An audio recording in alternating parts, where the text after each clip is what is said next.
ವ್ಯವಸಾಯ. ನಾನು ನಿಮ್ಮ ಸೂರ್ಯನಾರಾಯಣಾಚಾರ್ಯ ಗುರೂಜಿ. ಈ ವಿಡಿಯೋನ ಸಬ್ಸ್ಕ್ರೈಬ್ ಮಾಡಿ, ಲೈಕ್ ಮಾಡಿ, ಶೇರ್ ಮಾಡಿ. ನೋಡಿ, ನಾನು ಈ ದಿನ ನಿಮ್ಗೇನು ತಿಳಿಸ್ಬೇಕು ಅಂತ ಬಂದಿದ್ದೀನಿ ಅಂತಂದರೆ, ಅಂಗಾರಕ ದೋಷ.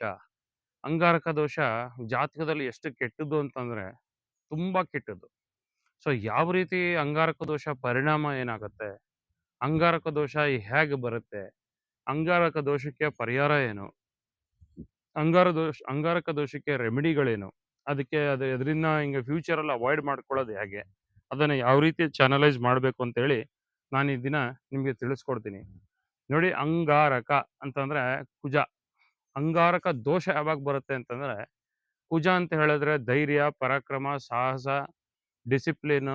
ಕುಜ ಅಂತ ಹೇಳಿದ್ರೆ ಅತಿಯಾದಂಥ ಒಂದು ಸ್ಪೋರ್ಟ್ಸು ಎನರ್ಜಿ ಇರ್ತಕ್ಕಂಥದ್ದು, ಅಂದರೆ ಸಿಕ್ಕಾಪಟ್ಟೆ ಸ್ಟ್ರೆಂತ್ ಇರ್ತಕ್ಕಂಥದ್ದು ಕುಜ ಅಂತ ಹೇಳ್ತೀವಿ.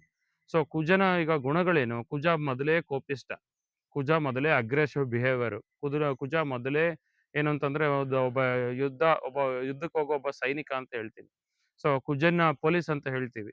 ಸೊ ಯಾರು ಒಂದು ಪವರ್ಫುಲ್ ಡಿಪಾರ್ಟ್ಮೆಂಟ್ ಅಲ್ಲಿ ಇರ್ತಾರೋ, ಸೊ ಇವರೆಲ್ಲ ಕುಜನಿಗೆ ಸಂಬಂಧ ಪಡ್ತಾರೆ. ಈಗ ಇಂಜಿನಿಯರ್ ಆಗ್ಲಿ ಅಂಡ್ ಲಾಯರ್ ಆಗ್ಲಿ, ಇವರೆಲ್ಲ ಕುಜನ್ ಅಂಡರ್ಲೇ ಬರ್ತಾರೆ. ಸೊ ಈಗ ಏನಾಗತ್ತೆ, ಈಗ ರಾಹು ತಗೊಂಡ್ರೆ ಕನ್ಫ್ಯೂಷನು, ಅಬ್ಸೆಷನು, ಇಲ್ಯೂಷನು. ರಾಹು ಏನಂತಂದ್ರೆ ನಿಮಗೆ ಒಂದು ರೀತಿ ಭ್ರಮೆ ಕೊಡ್ತಕ್ಕಂಥದ್ದು. ಮತ್ತೆ ನೋಡಿ, ಇದು ಪ್ರತಿಯೊಬ್ಬ ಮನುಷ್ಯನಿಗೂ ಆಸೆ ಇರುತ್ತೆ. ಆಸೆ ಅನ್ನೋದು ಕುಜ. ನನಗೆ ಒಂದು ಮನೆ ಕಟ್ಕೋಬೇಕು, ಒಂದು ಜೀವನ ಮಾಡ್ಕೋಬೇಕು ಅನ್ನೋದು ಕುಜ ಆಗತ್ತೆ.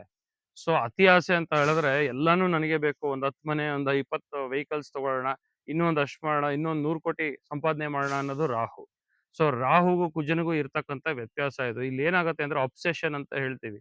ಸೊ ಅಬ್ಸೆಷನ್ ಅಂತಂದ್ರೆ ಸಾಲ್ತಾ ಇಲ್ಲ, ಇನ್ನೂ ಬೇಕು ಅನ್ನೋದು ರಾಹುವಿನ ಒಂದು ಹಸಿವು ಆಕ್ಚುಲಿ. ಸೊ ಈಗ ಏನಾಗುತ್ತೆ ಅಂತಂದ್ರೆ, ಮೊದಲೇ ಉರಿತಾ ಇರೋ ಬೆಂಕಿಗೆ ರಾಹು ಏನಾದ್ರು ಜೊತೆಲಿ, ಉರಿತಾ ಇರೋ ಕುಜ ಅಂದ್ರೆ ಬೆಂಕಿ ಅಂತ ತಗೊಳ್ಳಿ, ರಾಹು ಅಂತಂದ್ರೆ ಗಾಳಿ, ಅದಕ್ಕೆ ಸಪೋರ್ಟ್ ಮಾಡ್ತಕ್ಕಂಥ ಎಲಿಮೆಂಟ್. ಇನ್ನು ಅಂಡ್ ಉರಿತಾ ಇರೋ ಬೆಂಕಿಗೆ ಇನ್ನೂ ತುಪ್ಪ ಸುರಿದಂಗೆ ಆಗತ್ತೆ. ಅಂದ್ರೆ ಮೊದಲೇ ಕೋಪಿಷ್ಠನಾಗಿರ್ತಕ್ಕಂಥ ಕುಜನ ಜೊತೆ ರಾಹು ಸೇರಿದಾಗ ಅದನ್ನ ಅಂಗಾರಕ ದೋಷ ಅಂತ ಹೇಳ್ತೀವಿ. ಅಂದ್ರೆ ಅಂತವ್ರ ಜಾತಕದಲ್ಲಿ ಹೇಗೆ ಅಂಗಾರಕ ದೋಷ ಬಂತು ಅಂತ ಹೇಳಿದ್ರೆ, ಯಾರು ಹಿಂದಿನ ಜನ್ಮದಲ್ಲಿ ಅಂಗಾರಕ ಅಣ್ಣ ತಮ್ಮದಿರಿಗೆ ಸರಿಯಾಗಿ ನೋಡ್ಕೊಂಡಿರಲ್ವೋ, ಅಣ್ಣ ತಮ್ಮ ಆಗ್ಲಿ, ತಮ್ಮ ಅಣ್ಣನಿಗಾಗ್ಲಿ ಮೋಸ ಮಾಡಿರ್ತಾರೋ, ಭೂಮಿ ವಿವಾದದಲ್ಲಿ ಭೂಮಿಗೆ ಸಂಬಂಧಪಟ್ಟಿರ್ತಕ್ಕಂಥ ಮೋಸ ಮಾಡಿರ್ತಾರೋ, ಸೊ ಅವ್ರಿಗೆ ಎಲ್ಲ ಈ ಪರ್ಟಿಕ್ಯುಲರ್ ಆಗಿ ಅಂಗಾರಕ ದೋಷ ಇರುತ್ತೆ. ಸೊ ಈ ಅಂಗಾರಕ ದೋಷ ಅಂಡ್ ಫ್ರೆಂಡ್ಸ್ಗೂ ಕೂಡ, ಈಗ ಮಿತ್ರರಿಗೆ ಕೂಡ ಮೋಸ ಮಾಡ್ತಕ್ಕಂಥದ್ದು, ಮೋಸ ಮಾಡಿ ಅವ್ರಿಗೆ ಅವರ ಒಂದು ಸ್ವತ್ತುಗಳನ್ನ ಕಿತ್ಕೊಳ್ಳೋದೇ ಆಗ್ಲಿ, ಇದು ಯಾವ ರೀತಿ ಮೋಸ ಏನಾಗಿರುತ್ತೆ, ನವಗ್ರಹಗಳ ಆ ರೀತಿ ಅಲೈನ್ ಆಗುತ್ತೆ ಜಾತಕದಲ್ಲಿ ಈ ಜನ್ಮದಲ್ಲಿ ಅಂತ ಶಾಸ್ತ್ರ ಹೇಳುತ್ತೆ. ಸೊ ಯೂಶುವಲ್ ಆಗಿ ಈ ತರ ಒಂದು ಯೋಗ ಇದ್ದಾಗ ಏನಾಗುತ್ತೆ, ಅಂಗಾರಕ ದೋಷ ಮದುವೆಯಲ್ಲಿ, ಈಗ ನೋಡಿ ಕುಜರಾಹು ಕಾಂಬಿನೇಷನ್ ಸಪ್ತಮ ಸ್ಥಾನದಲ್ಲಿದೆ, ಇಲ್ಲ ಕುಜರಾಹು ಕಾಂಬಿನೇಷನ್ ಎಲ್ಲಿದ್ರು ತಲೆನೋವೇ ಮದುವೆ ಲೈಫ್ಗೆ. ಯಾಕೆ ಮದುವೆ ಲೈಫ್ಗೆ ತಲೆನೋವು ಅಂತ ಹೇಳಿದ್ರೆ, ಗಂಡ ಹೆಂಡತಿ ಮಾತು ಕೇಳೋದಿಲ್ಲ. ಗಂಡ ವಿಪರೀತವಾಗಿ ಕೋಪ ಇರ್ತಾನೆ. ಹುಡುಗನ ಜಾತಕದಲ್ಲಿ ಎಲ್ಲೇ ಇದ್ರೆ, ಇಲ್ಲ ಹೆಣ್ಣಿನ ಜಾತಕದಲ್ಲಿ, ಹೆಂಡತಿ ಜಾತಕದಲ್ಲಿ ಇದ್ರೆ, ಹೆಂಡತಿ ವಿಪರೀತವಾದ ಕೋಪಿಷ್ಟೆ, ವಿಪರೀತವಾದ ಒಂದು ಪ್ರಾಬ್ಲಮ್ಸ್ ಆಗತ್ತೆ. ಪದೇ ಪದೇ ಜಗಳಗಳಾಗ್ತವೆ. ಪದೇ ಪದೇ ಅವರು ಎನರ್ಜಿ, ಕುಜ ಅಂದ್ರೆ ಎನರ್ಜಿನ ಎಲ್ಲಿ ಚಾನಲೈಸ್ ಮಾಡ್ಬೇಕು ಅನ್ನೋದೇ ಗೊತ್ತಾಗಲ್ಲ. ಅವರ ಕೋಪ ಕಂಟ್ರೋಲ್ ಅಲ್ಲೇ ಇರಲ್ಲ. ಈಗ ಸಾಕಷ್ಟು ಜನ ನೋಡಿರ್ತೀರ ನೀವು, ಸಾಕಷ್ಟು ಜನ ಕೆಲವೊಂದು ಒಂದು ಅನ್ಎಕ್ಸ್ಪೆಕ್ಟೆಡ್ ಕೆಟ್ಟದೇ ಆಗ್ಬಿಡುತ್ತೆ. ಏನೋ ಒಂದು ಕೆಟ್ಟದಾಗ್ಬಿಡೋದು, ಅಲ್ಲೇನೋ ಇನ್ನೊಂದು ತೊಂದರೆ ಆಗ್ಬಿಡೋದು, ಇಂಜುರಿ ಆಗ್ಬಿಡೋದು, ಒಬ್ರು ಇನ್ನೊಬ್ರಿಗೆ ತೊಂದರೆ ಮಾಡ್ಬಿಡೋದು ಮೇಜರ್ ಆಗಿ. ಇದೆಲ್ಲ ಕಾರಣ ಕುಜ ರಾಹು ಕಾಂಬಿನೇಷನ್. ಸೊ ಕುಜ ರಾಹು ಜಾತಕದಲ್ಲಿ ಯಾರ್ ಕಾಂಬಿನೇಷನ್ ಇರುತ್ತೋ ಅವ್ರ ಕೋಪ ಕಂಟ್ರೋಲ್ ಅಲ್ಲಿ ಇರೋದಿಲ್ಲ. ಅವ್ರ ಕೋಪ ಕಂಟ್ರೋಲ್ ಯಾವ ರೀತಿ ಅಂದ್ರೆ, ಉತ್ತೇಜನದಲ್ಲಿ, ತುಂಬಾ ಕೋಪದಲ್ಲಿ ಏನಾದ್ರು ಒಂದು ಹೆಚ್ಚು ಕಮ್ಮಿ ಮಾಡ್ಬಿಡ್ತಾರೆ. ಸೊ ಅದಕ್ಕೆ ಕುಜ ರಾಹು ಇರ್ತಕ್ಕಂಥವ್ರು ಬರೀ ಇಷ್ಟೇ ಅಂತಲ್ಲ, ಈಗ ಸಾಕಷ್ಟು ಜನ ನೋಡಿರ್ತಾರ, ಕ್ರಿಮಿನಲ್ಸ್, ಕ್ರೈಮ್ ಮಾಡಿರ್ತಕ್ಕಂಥವ್ರು, ಅವರ ಜಾತಕದಲ್ಲಿ ಕುಜ ರಾಹು ಕಾಂಬಿನೇಷನ್ಗಳು ಕಾಣಿಸ್ತವೆ. ಸೊ ಯಾಕೆ ಕುಜಾರಾವು, ಅದು ಕೂಡ ಕುಜಾರಾವು ಕಾಂಬಿನೇಷನ್ 3ನೇ ಮನೇಲಿ ಏನಾದ್ರು ಇದ್ಬಿಟ್ರೆ ಬೈ ಚಾನ್ಸ್, 3ನೇ ಮನೆ ತೃತೀಯ ಸ್ಥಾನದಲ್ಲಿ ಇರೋದು, ಏಕಾದಶ 11th ಹೌಸ್ ಅಲ್ಲಿ ಇದ್ಬಿಡೋದು. ಸೊ ಈ ತರ ಇದ್ರೆ ಇನ್ನೂ ಸಾಕಷ್ಟು ಪ್ರಾಬ್ಲಮ್ಸ್ ಆಗ್ಬಿಡುತ್ತೆ. ಯಾಕಂದ್ರೆ ಮೊದಲೇ ಧೈರ್ಯ ಪರಾಕ್ರಮದ ಹೌಸ್ ಅಲ್ಲಿ ಕುಜಾರಾವು ಬಂದ್ರೆ ಅವ್ರಿಗೆ, ಅವ್ರ ಧೈರ್ಯಕ್ಕೆ ಅವ್ರಿಗೆ ಇದು ಕೊನೆನೇ ಇರಲ್ಲ. ಎಲ್ಲಾ ರೀತಿ ಧೈರ್ಯ ಮಾಡ್ತಾರೆ. ಬಟ್ ತೊಂದರೆಗೀಡಾಗದಾಗ ಯೋಚನೆ ಮಾಡ್ಬೇಕಾಗತ್ತೆ, ಅದಕ್ಕೆ ವ್ಯಥೆ ಪಡ್ಬೇಕಾಗತ್ತೆ. ಸೊ ಕುಜಾರಾವು ಕಾಂಬಿನೇಷನ್ ಇದ್ದಾಗ ಈ ರೀತಿ ಮದುವೆಲೂ ಏರ್ಪೇರಾಗತ್ತೆ, ಫೈನಾನ್ಷಿಯಲ್ ಪ್ರಾಬ್ಲಮ್ಸ್ ಆಗತ್ತೆ. ಪದೇ ಪದೇ ಅವರಿಗೆ ದುಡ್ಡಿರಲ್ಲ, ಏನೋ ಒಂದು ಮಾಡ್ಕೊಳಕ್ ಹೋಗಿ ಏನೋ ತೊಂದರೆ ಮಾಡ್ತಾರೆ. ಸೊ ಈ ತರ ಫೈನಾನ್ಷಿಯಲ್ ಪ್ರಾಬ್ಲಮ್ಸ್ ಆಗುತ್ತೆ. ಜೊತೆಗೆ ಮ್ಯಾರಿಟಲ್ ಲೈಫು ಚೆನ್ನಾಗಿರೋದಿಲ್ಲ. ಮತ್ತೆ ಅವರ ಕೋಪ ಉತ್ತೇಜನದಲ್ಲಿರುತ್ತೆ. ಶಾರ್ಟ್ ಟೆಂಪರ್ ಅಂತ ಹೇಳ್ತೀವಿ, ಅಗ್ರೆಸಿವ್ ನೇಚರ್ ಅಂತ ಹೇಳ್ತೀವಿ. ಈ ತರ ಅಂಗಾರಕ ದೋಷ ಇರೋರು ಅದೇ ಅಂಗಾರಕ ದೋಷ ಏನಾದ್ರು ಅಷ್ಟಮದಲ್ಲಿ ನಡೀತಾ ಇದ್ರೆ, ಆರು ಅಷ್ಟಮದಲ್ಲಿ ನಡೀತಾ ಇದ್ರೆ ಆಕ್ಸಿಡೆಂಟ್ ಆಗುವಂತ ಯೋಗಗಳು ಆಗ್ಬಿಡುತ್ತೆ. ಮೇಜರ್ ಆಗಿ ಯಾವ್ದಾದ್ರು ಬೈಕ್ ಆಕ್ಸಿಡೆಂಟೋ, ಕಾರ್ ಆಕ್ಸಿಡೆಂಟೋ, ವೆಹಿಕಲ್ ಆಕ್ಸಿಡೆಂಟ್‌ಗಳು ಆಗೋ ಸಾಧ್ಯತೆಗಳು ಬಂದ್ಬಿಡ್ತವೆ. ಸೊ ಇದನ್ನ ನಾವು ಅಂಗಾರಕ ದೋಷ ಅಂತ ಹೇಳ್ತೀವಿ. ಅಂಗಾರಕ ದೋಷಕ್ಕೆ ಪರಿಹಾರ ಏನು? ಇದನ್ನ ಯಾವ ರೀತಿ ನಿಯಂತ್ರಣ ಮಾಡೋದು? ನೋಡಿ, ಅಷ್ಟು ಅಂಗಾರಕ ದೋಷದವ್ರಿಗೆ ಮಾರ್ಷಲ್ ಆರ್ಟ್ಸ್ ಅದರಲ್ಲಿ ಹೋಗಿ ಅವರು ಅಚೀವ್ ಮಾಡ್ಬೋದು.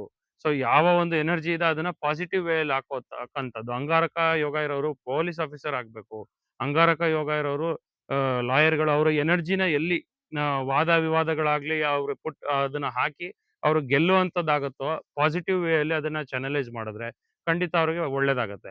ಸೊ ಈ ಅಂಗಾರಕ ದೋಷ ಇರೋರಿಗೆ ಏನಪ್ಪಾ ಪ್ರತಿದಿನ ಏನ್ ಮಾಡ್ಬೇಕು ಅಂತ ಹೇಳಿದ್ರೆ, ಆಂಜನೇಯ ಸ್ವಾಮಿದು ಹನುಮಾನ್ ಚಾಲೀಸ ಕೇಳ್ ಕೇಳ್ಬೇಕು, ಇಲ್ಲ ಜಪ ಮಾಡ್ಬೇಕು. ಗಣಪತಿ ಒಂದು ಮಂತ್ರಗಳನ್ನ ಜಪ ಮಾಡ್ಕೋಬೇಕಾಗತ್ತೆ. ಆಗ ಈ ಒಂದು ಅಂಗಾರಕ ದೋಷದ ಪ್ರಮಾಣ ಕಮ್ಮಿ ಆಗ್ತಾ ಹೋಗುತ್ತೆ ಅವ್ರಿಗೆ. ಹಾಗೆ ಕುಜನ ಮಂತ್ರ ಇದೆ. ಓಂ ಕ್ರಾಂ ಕ್ರೀಂ ಕ್ರೌಂ ಸಹ ಭೌಮಾಯ ನಮಃ ಅಂತ. ಹಾಗೆ ರಾಹು ಮಂತ್ರ ಇದೆ. ಓಂ ಭ್ರಾಂ ಭ್ರೀಂ ಭ್ರೌಂ ಸಹ ರಾವೇ ನಮಃ ಅಂತ. ಈ ಮಂತ್ರನ ಎರಡೂ ಕೂಡ 108 ಸರಿ ಡೈಲಿ 48 ದಿನಕ್ಕೆ ಜಪ ಮಾಡಿದ್ರೆ ಅಂಗಾರಕ ದೋಷ ಕಮ್ಮಿ ಆಗತ್ತೆ. ಅವರಲ್ಲಿರ್ತಕ್ಕಂಥ ಕೋಪ ಕಂಟ್ರೋಲಲ್ಲಿ ಬರುತ್ತೆ. ಹಾಗೆ ವಿಷ್ಣು ಸಹಸ್ರನಾಮ ಕೇಳ್ಬೋದು.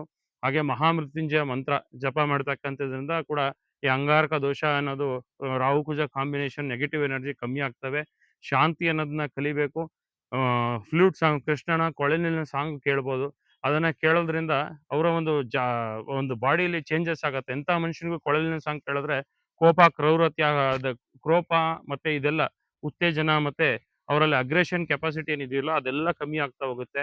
ಸೊ ಸಾಧ್ಯವಾದಷ್ಟು ಈ ಒಂದು ರೆಮಿಡಿಗಳನ್ನ ಇವ್ರು ಮಾಡ್ಕೋಬೇಕು. ಇಲ್ಲ ಅಂಗಾರಕ ದೋಷ ಸಿವಿಯರಿಟಿ ಲೆವೆಲ್ ಜಾಸ್ತಿ ಇದೆ ಅಂತ ಅಂದಾಗ ನಾವೇ ಅದಕ್ಕೆ ಅಂಗಾರಕ ದೋಷ ನಿವಾರಣಾ ಶಾಂತಿ ಅಂತ ಮಾಡ್ತೀವಿ. ರಾಹುಗೆ ಕುಜನಿಗೆ ಪ್ರತ್ಯೇಕವಾಗಿ ಶಾಂತಿ ಮಾಡ್ತೀವಿ. ಶಾಂತಿ ಮಾಡಿ ಈ ದೋಷನ ಪರಿಹಾರ ಮಾಡ್ತೀವಿ ಅಂತ ಶಾಸ್ತ್ರ ಹೇಳುತ್ತೆ. ಸೊ ಈ ಅಂಗಾರಕ ದೋಷ ಇರೋರು ತುಂಬಾ ಕೇರ್ಫುಲ್ ಆಗಿ ಹುಷಾರಾಗಿರ್ಬೇಕು. ಜಾತಕದಲ್ಲಿ ಅದಕ್ಕೆ ತಕ್ಕ ಹಾಗೆ ಪರಿಹಾರ ಇದೆ. ಪರಿಹಾರ ಮಾಡ್ಕೊಳ್ಳಿ. ಅಂಡ್ ಭೂಮಿ ವಿವಾದಕ್ಕೆ ಕೂಡ ಸಿಕ್ಕಾಕೊಳ್ಳುವಂತ ಸಾಧ್ಯತೆಗಳು ಇರುತ್ತೆ. ಅಂಗಾರಕ ದೋಷ ಇರೋರಿಗೆ ಮನೆಗಳು ಕಟ್ಟೋದಕ್ಕೆ ಅಷ್ಟು ಸುಲಭವಾಗಿ ಆಗೋದಿಲ್ಲ. ಸಾಕಷ್ಟು ಪ್ರಾಬ್ಲಮ್ಸ್‌ಗಳು ಅನುಭವಿಸ್ತಾ ಇರ್ತಾರೆ. ಮನೆಯನ್ನೇ ಕಟ್ಟಕ್ಕಾಗಲ್ಲ. ಗುರೂಜಿ ಒಂದು ಸೈಟ್ ತಗೊಂಡೆ 10 ವರ್ಷ ಆಯ್ತು, 15 ವರ್ಷ ಆಯ್ತು ಮನೆನೇ ಕಟ್ಟಿಲ್ಲ ಅಂತ ಹೇಳ್ತಾರೆ. ಕಾರಣ ಅಂದ್ರೆ ಅಂಗಾರಕ ದೋಷ ಇರ್ತದೆ. ಸೊ ಅಂಗಾರಕ ದೋಷನೂ ಆಗುತ್ತೆ, ಆ ಕಡೆ ನಾಗ ದೋಷನೂ ಆಗ್ಬಿಡುತ್ತೆ. ರಾಹು ಏನಾದ್ರು ವೀಕ್ ಆಗಿದ್ರೆ ಸರ್ಪ ಸಂಸ್ಕಾರ ಅಷ್ಟೇಶ ಬಲಿನೂ ಮಾಡ್ಬೇಕಾಗತ್ತೆ. ಜಾತಕದಲ್ಲಿ ಅದೇನು ಯೋಗ ಅದೇನು ದೋಷ ಆಗಿದೆ ಅದ್ರ ತಕ್ಕಾಗಿ ಮಾಡಿದ್ನ ಕ್ಲಿಯರ್ ಮಾಡ್ಬೇಕಾಗತ್ತೆ. ಇದನ್ನ ಮಾಡ್ಕೊಳ್ಳಿ. ಖಂಡಿತ ಎಲ್ಲರಿಗೂ ಒಳ್ಳೇದಾಗತ್ತೆ. ಇನ್ನಷ್ಟು ವಿಷಯಗಳನ್ನ ತರ್ತೀನಿ. ನಮಸ್ತೆ.